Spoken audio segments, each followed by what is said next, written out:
اللہ کے محبوب صلی اللہ تعالی علیہ وآلہ وسلم کے پورے وجود نور کو جیسے جیسے دیکھتے جائیں محسوس ہوتا ہے کہ تیری حیات پاک کا ہر لمحہ پیمبر لگے۔ حضرت عبداللہ ابن سلام رضی اللہ تعالیٰ عنہ فرماتے میں گفتگو کرنے آیا تھا، حضور علیہ الصلاۃ والسلام کے دین کے بارے میں کچھ معلومات کرنے آیا تھا، اور میں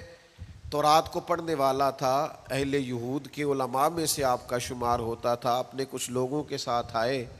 فرماتے نبی کریم صلی اللہ تعالیٰ علیہ وسلم اونٹنی پر تشریف فرما تھے اور صلہ رحمی کے متعلق کچھ گفتگو کر رہے تھے۔ میں نے حضور کی گفتگو سنی۔ محبوب کا لباس مبارک مہنگا نہیں ہوتا تھا پر نہایت ہی اجلا ہوتا تھا،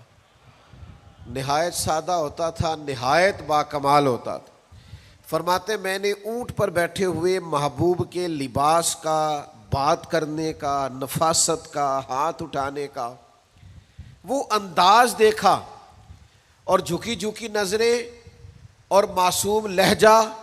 اور گفتگو میں سلاست اور روانی اور ٹھہرے ٹھہرے جملے اور لفظوں کا وہ ایک خوبصورت ریدھم۔ فرماتے ہیں وہ سارے انداز میں نے دیکھے تو میں جو بات کرنے آیا تھا مجھے بھول ہی گئی، لباں تے موہراں لگیاں، بولن دی جاچ ہی بھول گئی، ایتھے زباناں تائیں کھولن دی جاچ بھول گئی۔ فرماتے میں کوئی بات ہی نہ کر سکا، جیسے ہی محبوب کے قریب گیا میں نے فوراً عرض کیا مجھے کلمہ پڑھا دے، میں مسلمان ہونا چاہتا ہوں۔ یہ آج جو لوگوں کی طبیعتیں الجھ سی گئی ہیں نا، آج یہ جو بے شمار باتیں، بے شمار گفتگو، سوشل میڈیا کا بے دریغ اور بے ہنگم استعمال، اور ذہن کو ہر وقت تھکائے رکھنا اور طبیعت کو ہر وقت اوور تھنکنگ کرتے کرتے اپنے آپ کو پریشان کر دینا، یہ جو ساری بے چینی ہے، یہ جو سارا اضطراب ہے، یہ جو ساری ہماری طبیعتیں الجھ سی گئی ہے، ہر آدمی کو دوسرا دشمن نظر آتا ہے اور ہر ایک کو دوسرا اپنا مخالف دکھائی دیتا ہے، اور معاشرے کے اندر بسنے والا ہر آدمی لالچی دکھائی دیتا ہے، محسوس ہوتا ہے سارے شہرت کے لیے لگے ہوئے ہیں، سارے اقتدار کی جنگ لڑ رہے۔ یہ جو ہماری ساری بدگمانیاں ہیں اس کی بنیادی وجہ یہ ہے کہ ہم ادھر ادھر تو کھول کے دیکھتے ہیں، اپنے محبوب کی بارگاہ کی طرف نہیں دیکھتے۔ ہم جب حضور علیہ السلام کی پرکیف شخصیت کو دیکھیں گے، فضائل دیکھیں گے، کمالات دیکھیں گے، معجزات دیکھیں گے، نعت پاک کی طرف توجہ کریں گے، اخلاق عالیہ کو دیکھیں گے، حسن کردار کو دیکھیں گے، دنیا میں وہ لوگ بڑے عظیم ہوتے ہیں جو نبی پاک علیہ الصلاۃ والسلام کی محبت میں پوری طرح محو ہو جاتے ہیں۔ آپ یقین کریں جو دروازہ رسول تک پہنچ جاتے ہیں ان کا سفر ہی ختم ہو جاتا ہے، جو حضور کی بارگاہ تک پہنچ جاتے ہیں ان کے ذہن کی مشقت پھر ختم ہو جاتی، انہیں منزل نصیب ہو جاتی۔ وہ لوگ اس طرح کے ہو جاتے ہیں کہ اب زندگی میں ایک ٹھہراؤ آ گیا، اب سکون نصیب ہو گیا، اب اطمینان قلبی مل گیا، اب مقصود ہاتھ آ گیا ہے، منزل مل گئی ہے۔ نوجوانوں بہت زیادہ نہ الجھا کرو یار، بہت زیادہ پریشان نہ ہوا کرو، جب دل بڑا گھبرا جائے نا تو اپنے نبی پاک کی سیرت کو پڑھا کرو، حضور کے احوال شریفہ کا مطالعہ کیا کرو، ان کے حسن کی بات دیکھا کرو، جمال کی بات دیکھا کرو، کمال کی بات دیکھا کرو، محبوب کے بانٹنے کا انداز دیکھا کرو، نوازنے کا انداز دیکھا کرو، نبی پاک کا دشمنوں کو معاف کرنے کا رنگ دیکھا کرو، حضور کا عطا کر دینے کا انداز دیکھا کرو۔ معاشرے میں، سوسائٹی میں ہر طرف بے راہ روی ہے، سارے دشمن ہیں، لیکن محبوب تبلیغ بھی اطمینان سے کرتے ہیں، ان کو دعوت توحید بھی مطمئن ہو کے دیتے ہیں، اور جب ان کے لیے دعا کرتے ہیں تو پھر بھی پوری دل جمی کے ساتھ دعا کرتے ہیں۔ یہ خاص ٹھہراؤ آپ کو حضور کی بارگاہ تک جانے میں ملے گا۔ ہم نا رسمی سی محفل کرتے ہیں، رسمی سا میلاد، رسمی سا معراج، رسمی سی سیرت، رسمی سی باتیں، وہ جو خاص ایک کیفیت ہوتی ہے نا امتی کی پوری طرح محبوب کے قدموں سے جڑ جانا، یہ والہانہ پن کبھی ملے نا، والہانہ پن، یعنی حضرت طلحہ بن برا رضی اللہ تعالیٰ عنہ کی نبی کریم سے ملاقات ہوئی، حضور سے ملے اچانک، اور دوڑ کے جا کے نا تو نبی پاک کے قدموں سے لپٹ گئے، اور پھر لپٹے ہیں اور والہانہ انداز ہے اور وارفتگی دکھا رہے ہیں اور عشق کا مظاہرہ کر رہے ہیں، اور پھر اسی درد اور تڑپ میں عرض کرنے لگے حضور مجھے کوئی حکم کرے، میں فوراً تعمیل ارشاد کروں گا، کچھ فرما دے۔ یہ والہانہ پن، یعنی کبھی آپ بڑے بے چین ہو تو کہیں یار کھولو سیرت کی کتاب، اپنے نبی کا کوئی ذکر پڑھتے ہیں، کھولو فلاں آدمی کو سنے جو حضور کے عشق کی بات کرتا ہے، آؤ کوئی نعت پاک کا نغمہ چھیڑ دے جو ہمارے دلوں کو ٹھنڈا کرے، آؤ کوئی قرب پائے حضور کے دروازہ نور کی طرف سفر کرے۔ ہم کہاں الجھے ہوئے ہیں، کہاں سکون تلاش کر رہے ہیں، کہاں ہم نے اپنے آپ کو الجھا دیا ہے، کن بے معنی اور بے مقصد باتوں میں ابحاث اور بحثیں کر کر کے اپنے آپ کو پریشان کیے ہوئے ہیں۔ آئیے دیکھیے رسول اللہ صلی اللہ تعالی علیہ وسلم کی زندگی کا لمحہ لمحہ آپ کے کلیجے کو ٹھنڈا کرے گا، آنکھوں کو سکون دے گا، باطن کو پاکیزہ کرے گا، سوچوں کو نکھار دے گا۔ کہہ لینے دو مجھے یہ جملہ، حضور سے پیار کرو، جینے کا بھی مزہ آئے گا، مرنے کا بھی مزہ آئے گا، لطف نصیب ہو جائے گا، سرور نصیب ہو جائے گا، ایک کیف سا میسر آ جائے گا۔ حضور کی بارگاہ عالی مرتبت تک جڑو، نبی پاک علیہ الصلوۃ والسلام کے اخلاق عالیہ کو اپناؤ، کردار کو سمجھو، حسن تکلم کو سمجھو، نبی پاک علیہ السلام کی باتوں پر غور کرو۔ یقین کرو کبھی کبھی پڑھتے پڑھتے وجد ہو جاتا ہے، کبھی کبھی ان باتوں کو صرف مطالعہ کی نظر سے دیکھیں، سیکھنے کی نظر سے دیکھیں تو ایسے لگتا ہے کہ جیسے روح پرواز کرنے لگی۔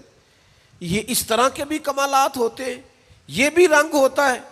یہ بھی انداز ہوتا ہے، یہ بھی طور طریقے ہوتے ہیں۔ اور پھر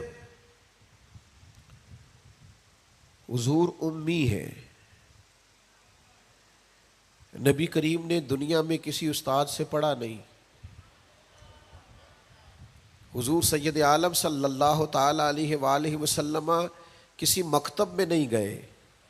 حضور نے کسی مدرسے سے تعلیم نہیں پائی، لیکن جب حضور بات کرتے نا، جب محبوب حکمت کے موتی رولتے نا، جب نبی پاک علیہ الصلوۃ والسلام کوئی کلام کرتے نا، آپ یقین کریں ایسا انوکھا پن، ایسا نرالا فیصلہ، ایسی حکمت اور دانائی سے بھری ہوئی بات، یعنی جو فلسفیوں سے کھل نہ سکی اور نکتہ وروں سے حل نہ ہوئی، وہ بات ایک طیبہ والے نے بتلا دی چند اشاروں سے۔ حضور دو چار اشارے کرتے اور عقدے کھل جاتے۔ ایسی دانائی والی بات، ایسی قیمتی بات، ایسی انوکھی بات محبوب بیان کرتے۔ حضرت سعد بن عبادہ رضی اللہ تعالیٰ عنہ کے پاس نا فتح مکہ کے موقع پر جھنڈا تھا، وہ علم بردار تھے، جن کے پاس جھنڈا ہوتا تھا وہ آدمی سب سے آگے آگے ہوتا تھا۔ اب ایک وقت ایسا آیا کہ صورتحال اس طرح کی بن گئی کہ حضرت سعد بن عبادہ کو اس منصب سے ہٹایا جائے گا۔ بڑا مشکل فیصلہ ہے، انہوں نے کوئی ایسی معاذ اللہ غلطی بھی نہیں کی،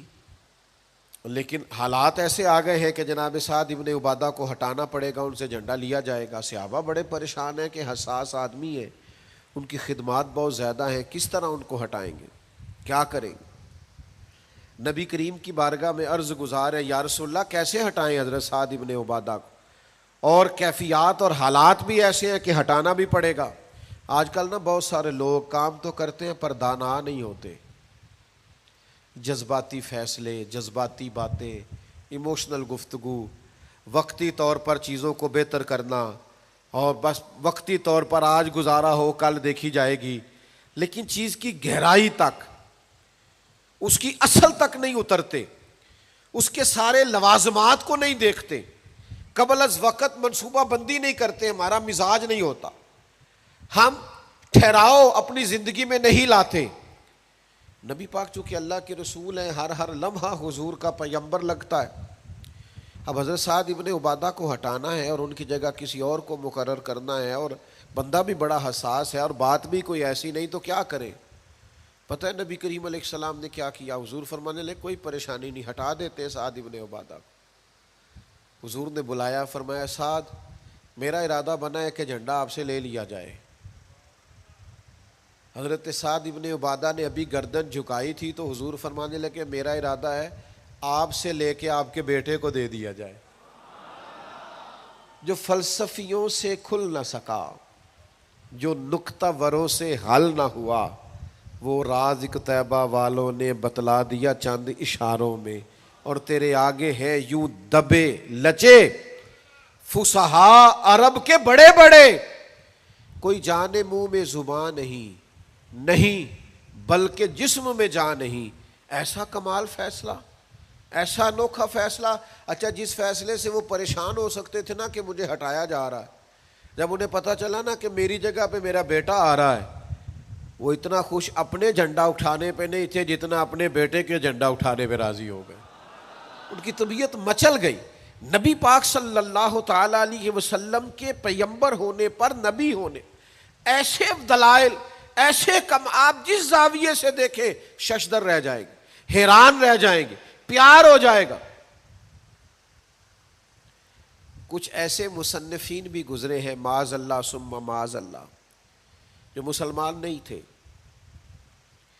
غیر تھے، کلمہ نہیں پڑھتے تھے، معاذ اللہ استغفر اللہ، نقل کفر نہ باشد، تنقید کی اینک لگا کے انہوں نے حضور کی سیرت کو پڑھا، لیکن اس نظر سے پڑھا پھر بھی مدینے والے کے غلام ہو گئے۔ یہ کہنے پر مجبور ہو گئے کہ نہ بھائی ایسا کوئی محبوب کہیں ہوگا نہ کہیں ہے، بیٹھا ہے چٹائی پہ مگر عرش نشیں ہے۔ نبی پاک علیہ السلام، پھر ایک اور بات، حضور امی ہے لیکن ایسی کمال بات کرتے، ایسا انفرادی فیصلہ کرتے کہ دنیا حیران رہ جاتی۔ پھر جو عظمت کردار ہے نا، بلندی یہ کردار، مجھ سے ناراض نہ ہوئیے گا، بہت سارے لوگ ہیں جو باتیں بڑی زبردست کرتے ہیں، گفتگو میں کوئی ان سے جیت نہیں سکتا، ان کا لب و لہجہ ایسا ہوتا ہے کہ شاید کسی بڑے سے بڑے عالم فاضل کو بھی بولنے نہ دے، لیکن عمل کی باری آتی ہے تو کمزور ہوتے ہیں۔ باتیں بیسیوں آتی ہیں، درجنوں آتی ہیں، نماز کا ٹائم ہوتا ہے تو بہانے بازی کرتے ہیں، وہ میرے کپڑے نہیں ٹھیک، بس دعا کرے انشاءاللہ شروع کر دوں گا، کہانیاں سناتے ہیں۔ کیوں اتنے بھولے بنتے ہیں؟ ہمیں سمجھ آتی ہے کہ آپ گفتار کے غازی ہیں، آپ باتوں میں صرف ساری چیزیں سیدھی رکھتے ہیں، آپ اس جگہ پہنچ ہی نہیں پا رہے۔ عمل، کردار، یہ بھی ایک مبلغ ہوتا ہے، آپ کا کردار بھی تبلیغ کرتا ہے، آپ کا لب و لہجہ بھی۔ حضرت امام جعفر صادق رضی اللہ تعالیٰ عنہ سے ایک شخص نے کہا تھا میں دین کی تبلیغ کرنا چاہتا ہوں، مجھے بتایا کیا کروں؟ تو امام جعفر صادق رضی اللہ تعالیٰ عنہ فرمانے لگے دین کی تبلیغ کرنی ہے تو بڑا آسان نسخہ ہے، دین پہ عمل کرنا شروع کر دے، تبلیغ ہونی شروع ہو جائے گی۔ لیکن ہم نا عمل کی دنیا میں بڑے کمزور ہوتے ہیں۔ قربان جائیں، حضور علیہ الصلوۃ والسلام نے جس معاشرے میں آنکھ کھولی تھی وہ جہلا کا معاشرہ تھا، ظلم تھا، ستم تھا، بربریت تھی۔ ان لوگوں کی سوچیں، ان کی باتیں، ان کا ظالمانہ مزاج بڑا انوکھا تھا، لیکن کمال کی بات ہے نا، چاروں جانب لوگوں کا مزاج ظالمانہ تھا، لیکن محبوب کو اللہ نے رحمت بنا کے بھیجا۔ ہر طرف لوگ ناانصافی کی بات کرتے تھے، لیکن محبوب نے انصاف کے بول کو ہمیشہ بالا رکھا، اس ترازو کو ہمیشہ بلند رکھا۔ ہر طرف لوگ حق کھا جاتے تھے، لیکن محبوب نے فرمایا حق کھایا نہیں جائے گا، حق دلایا جائے گا۔